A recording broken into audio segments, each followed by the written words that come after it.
Oi pessoal, eu sou o Felipe Rigoni. Eu estou começando hoje o meu mestrado em Políticas Públicas na Universidade de Oxford, na Inglaterra.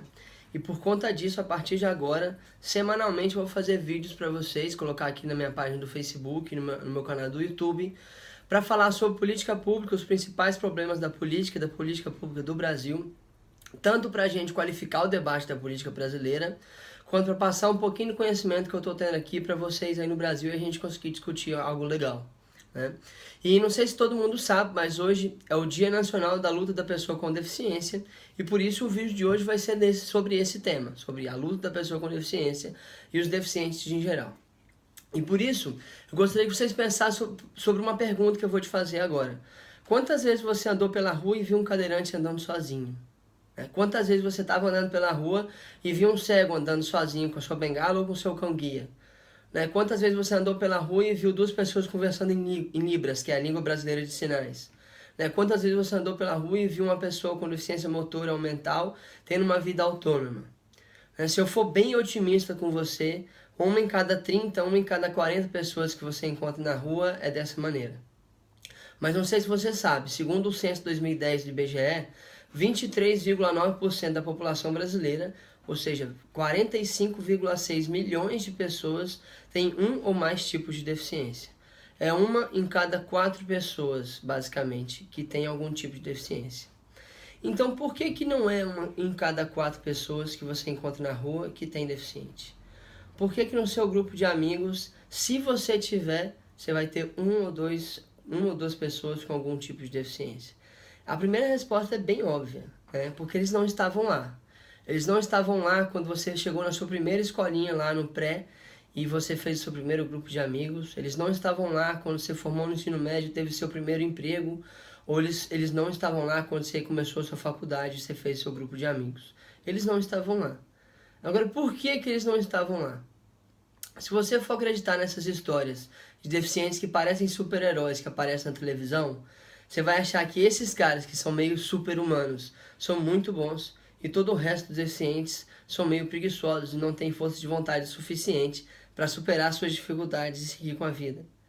Agora, se você for olhar o que tem por trás dessas reportagens, você vai ver que até mesmo esses super-humanos tiveram a oportunidade de se tornar esses super-humanos. Eles tiveram alguém que deu a mão para eles no momento de dificuldade, falou, vamos lá, vamos continuar. Eles tiveram a oportunidade de treinar o esporte que eles treinam, porque tem alguns campeões por aí que são deficientes. Eles tiveram a oportunidade de estudar o que eles estudam. Basicamente, eles tiveram a oportunidade de começar a fazer algo que eles fazem até hoje e que, apesar da sua deficiência, eles conseguem fazer com excelência. Então, a gente tem que parar de achar que deficiente tem que ser professor de força de vontade, para conseguir viver direito.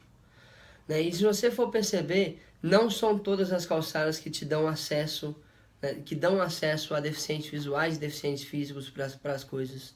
Não é toda a escola no Brasil, aliás, são muito poucas as escolas no Brasil que dão os materiais em formato acessível ou que dá o suporte necessário para a pessoa com deficiência estudar e estudar bem, autonomamente.